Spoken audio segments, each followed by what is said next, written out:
Is it possible for the word underrated to be applied to the work of Agatha Christie? Prolific and popular even 50 years on from her death, her work continues to be ubiquitous and beloved. New screen and stage adaptations appear all the time, and it often feels like critical interest in her has never been higher. And yet, over the past couple of years, I've had this growing sense that all of the publicity that Christie gets might actually be narrowing rather than broadening the awareness of her writing. That the stories and characters which are already popular become more so, while the one-offs, the experiments, and the stories that simply don't fit into an easy sequence become ever more obscure. Join me, won't you, as I take a look at the underrated Christies.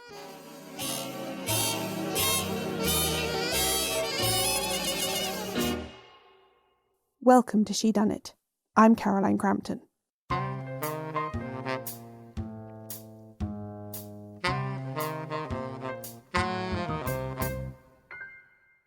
Agatha Christie herself definitely isn't underrated. Of course she isn't. She's the queen of crime, the detective novelist, the name everyone knows even if they know nothing else about this genre. But she wrote a lot of books and stories in a publishing career that spanned over 50 years. It's not surprising that some of them are better known than others. With Christie too, we have to consider the impact that adaptations have on the awareness of her books.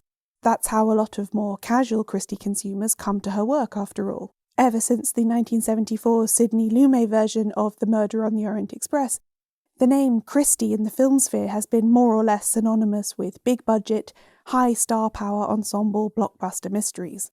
And more recently there have been lavish TV treatments too. Whenever one of these comes out, regardless of the quality of the show, that book gets a new edition and a big marketing push. Books that have had this treatment, therefore, don't tend to be underrated.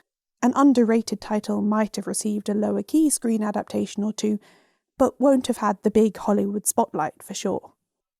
As you'll see, Christie's underrated titles are often, although not exclusively, the ones that don't feature her most famous characters, Hercule Poirot and Jane Marple.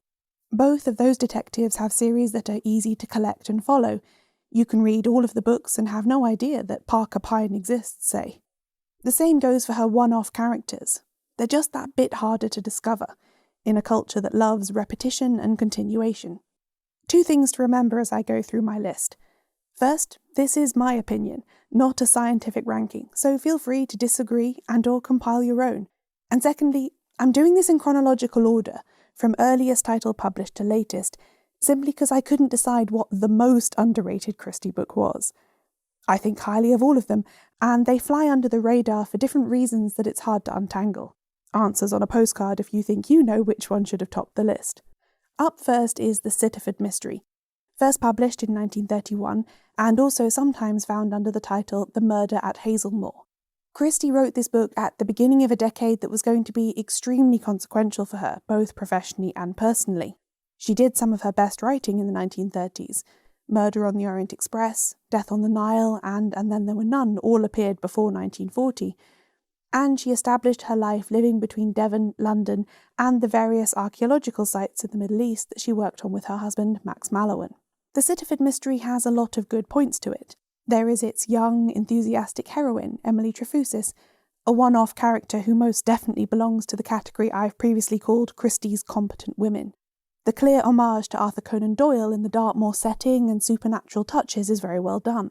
The mystery itself is well clued and has a solution that's brilliantly surprising the first time you read it, and then obvious in hindsight once you realise how well Christie seeded it throughout. And the spooky touches added by the opening séance are both atmospheric and a good addition to the story. For me, this book ranks very highly among Christie's one-off mysteries. So why is it underrated? The lack of a series detective character has an impact for sure, as indicated by the fact that when they adapted this story for the Agatha Christie's Marple television series, they actually added Miss Marple to it.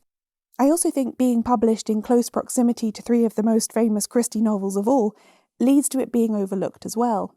Being set in England in winter, rather than one of the hot, glamorous overseas locations that some of the more famous Christies use, perhaps leads to the Sittaford Mystery fading into the background too. None of that speaks to the quality of the book, though. This is a delightful mystery that ought to get more attention than it does. Next, we have three-act tragedy from 1935. This is a Poirot mystery, although he isn't the sole detecting protagonist. Rather, he acts as a consultant to a trio of amateur sleuths, recurring Christie character Mr. Satterthwaite, actor Charles Cartwright, and a young woman with the improbable name of Egg Lytton Gore. A harmless vicar has died suddenly of nicotine poisoning at a cocktail party held by Cartwright, at which Poirot was also present, and initially that's the crime upon which the quartet is focused. Later there are more deaths, and the plot thickens substantially. I like the two settings in this book. The action begins in Cornwall and later moves to Yorkshire. I really enjoy the character of Mr. Satterthwaite, and find the slightly more snarky version of Poirot we get with him very refreshing. But most of my feelings about this book are bound up in the character of Charles Cartwright and how Christie handles him. The fact that he's an actor is not just an incidental detail, but rather core to the entire book. It's a story about performance and deception, with someone who has been doing both as their living for so long that it's hard to tell what's acting and what isn't anymore. And yet, because it's Christie, the psychological element isn't heavy or that dark, or even especially noticeable if you aren't looking closely. It's all handled with a deftness that speaks to how far Christie had come as a writer over the past 15 years. In fact, I think the lack of a dramatic set piece might be what has kept this one flying under the radar. There's no snowed-in intercontinental train or island marooning, just the quiet horror of a bad person almost getting away with bad deeds. Now we come to a personal favourite Christie of mine, Murder in Mesopotamia from 1936. I first read this book when I was a teenager, and have thought it was magnificent ever since. Because I was reading her books completely out of order, as I could get them from the library or charity shops, I read this one before I read more famous Poirot overseas novels like Death on the Nile or Murder on the Orient Express. While I do appreciate those as classics, it's always been baffling to me that Murder in Mesopotamia isn't as prominent. It has many of the same ingredients, like Poirot on his travels and a small group of mostly strangers as suspects thrown together by circumstance, but it has the added interest of Christie's personal experience of living and working on an archaeological dig too. Murder in Mesopotamia is also one of the very rare examples where Christie wrote a genuine impossible crime, in this case a locked room murder. Most of the time she wasn't so interested in the pure physical technicalities of crime, preferring to leave that sort of thing to John Dickson Carr. On rare occasions, though, she was moved to try her hand at it, and that makes this book all the more special to me. It also contains, to me, one of the most chilling death scenes in all of detective fiction, and while it still haunts me if I think about it for too long, I appreciate the expertise that went into creating it. And yet, Murder in Mesopotamia isn't a Christie novel that you see in people's top 10 lists very often, and it's never had a film adaptation of its own. It was made as part of the David Suchet Agatha Christie's Poirot series, of course, but with some modifications, such as the introduction of Captain Hastings, that I don't think added much. With all of the archaeological details and the parallels to Christie's own experiences, I definitely feel like this one deserves more attention.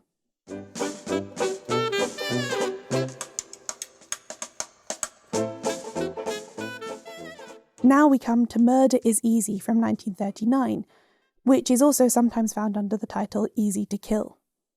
Most likely overlooked because of the lack of a primary detective. Instead, the mystery is investigated by a retired colonial police officer called Luke Fitzwilliam, who is drawn into the case by chance when he strikes up a conversation with an old woman in a train. It takes him to the village of Witchwood, where Luke suspects that an undetected serial killer is taking people out one by one and making it look like a series of unfortunate accidents.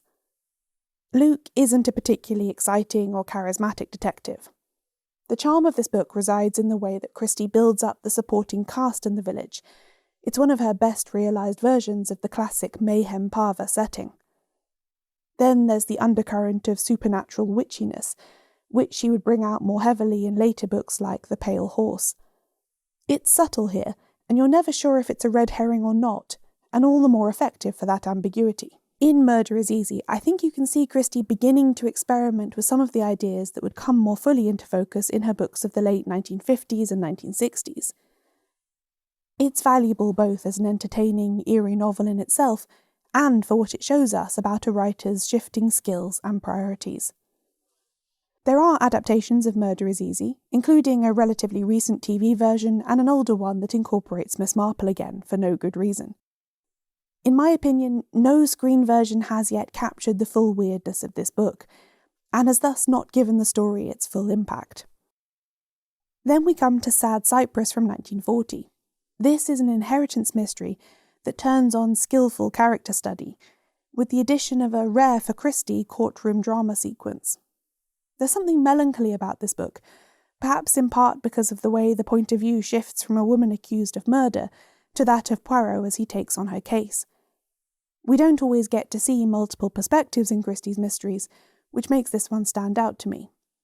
I think having to compete for attention with some of the other books Christie published in the early 1940s, like The Body in the Library or Evil Under the Sun, has kept Sad Cypress out of the limelight, unjustly so in my opinion. There's an elegiac quality to it that's quite moving. Agatha Christie spent several years of the Second World War living alone in London while her husband was serving overseas. She worked in a hospital dispensary and carried on with writing as best she could. The relative isolation and strangeness of this life turned out to be rather a good thing for her creativity. Not only did she begin work on the final Marple and Poirot novels during this time, Sleeping Murder and Curtain, to be put away until required, she wrote her best Mary Westmacott novel, Absent in the Spring, in a manic 3-day burst of inspiration. One of her other experiments during this time was the novel Death Comes as the End, which was published in 1934. This book is unlike anything else in Christie's bibliography. It's a historical whodunit, set in ancient Egypt around 2000 BC. It came about partly through Christie's friendship with the Egyptologist Stephen Glanville, and partly through her reading of a set of real Egyptian letters about a discordant household. She didn't set out to create an entirely new crime fiction subgenre, but that is what happened. The work of Ellis Peters, for instance, owes a lot to Death Comes as the End. Beyond its interest to historians of crime fiction, though, this book makes for fascinating reading in its own right. You don't need to know anything about ancient Egypt in order to follow the mystery. I certainly don't, because the people are still just people, with their jealousies and their hopes and their dreams. Perhaps if Christie had shifted more permanently into writing historical mysteries, Death Comes as the End would get more attention, but as an outlier it tends to get passed over. There has still never been a screen version of this book either. A TV adaptation was announced in 2016, but the project seems to have been since abandoned. Now let's look at Mrs. McGinty's Dead from 1952. This book is significant for the return of Ariadne Oliver, last seen in 1936's Cards on the Table, and set to become a regular companion for Hercule Poirot over the next couple of decades. It's also interesting as a relatively rare instance of Christie looking at the murder of someone from the working class. Mrs. McGinty is an elderly landlady who died a violent death through no fault of her own. It's another village mystery too, although one that shows how much village life has changed since Murder is Easy. A Murder is Announced tends to receive more attention for this documentation of social change, but it's very much there in Mrs. McGinty's Dead too. I don't want to give the impression that this book is all heavy stuff though, far from it. There's plenty of light relief provided by the character of Mrs. Oliver, and Poirot's adventures staying in a disorganised guest house.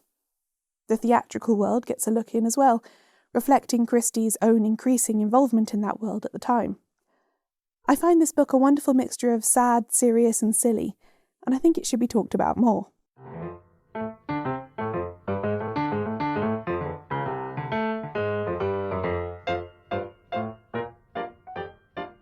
Destination Unknown from 1954 is a very obviously underrated Christie. It's one of the very small handful of her novels that has never received a screen adaptation of any kind, and it's also a one-off thriller, rather than a detective novel with a recurring sleuth. It's far more topical than much of her other fiction, dealing with the nuclear age, espionage, and defection from communism. It's pacey, breezy, and full of action, rollicking along at a great speed towards the inevitable happy ending. A review at the time of publication said that she probably had a delicious busman's holiday writing it, and that's part of the book's appeal to me. Christie's prose does sound like she's having a lot of fun, and that makes it fun to read. I suspect it's both the topicality of this book and its lack of any familiar character that has led it to languish unappreciated compared with some of Christie's other work. Endless Night from 1967 is a tough one. This is a Marmite book, I've found. People either love it or hate it. Like Destination Unknown, it was a creative departure for Christie, written entirely from the point of view of a disaffected young working-class man named Michael Rogers, who is determined to secure a better, wealthier life for himself at any cost. He meets and marries an heiress, and they settle down together in a brand new avant-garde house they have built at a place named Gypsy's Acre. But all is not well. They are harassed at home, and eventually Michael's wife dies in a riding accident. Or is it? As a suspenseful thriller, Endless Night is magnificent. Michael's voice is deeply unpleasant, which I think might be why some people don't like reading this book, but it's a virtuoso piece of writing. Christie was reportedly very pleased when it garnered good reviews, all the more so because it was felt to be so improbable that a successful female author in her 70s could so perfectly embody the character of a young man in his 20s. There is supposed to be both a new television and a new film adaptation in the works for this book, so perhaps it will not remain underrated for that much longer. Finishing my list of underrated Christies is the last Miss Marple book, Sleeping Murder, published after Christie's death in 1976.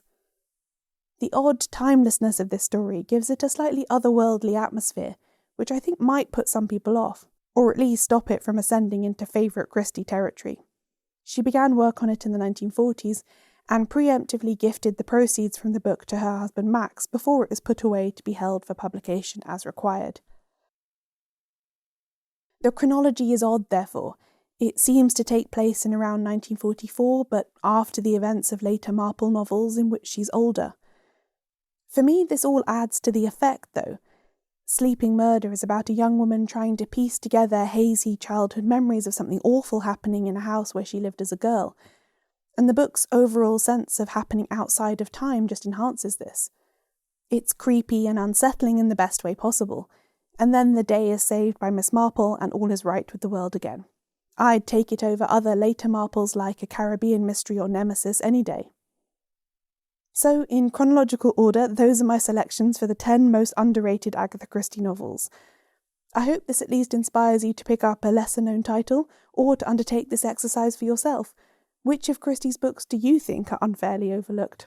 I suspect there might be as many answers to that question as there are Agatha Christie fans, which is in itself a kind of achievement. Such is the depth and breadth of her work that we can all find something in it to love.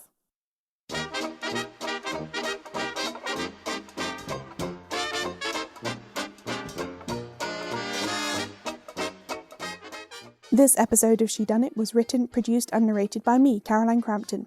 You can find out more about the books mentioned in this episode by looking in the description or visiting shedunnitshow.com/the-underrated Christies. I also publish transcripts of every episode, including this one. Find them all at shedunnitshow.com/transcripts. If you'd like to hear me speaking at greater length about Sleeping Murder by Agatha Christie, come along to my event at the International Agatha Christie Festival in Torquay on Saturday the 19th of September at 3 p.m. Tickets are available from the festival website, iacf-uk.org. Shedunnit is edited by Euan MacAleece and production assistance came from Leandra Griffith. Thanks for listening.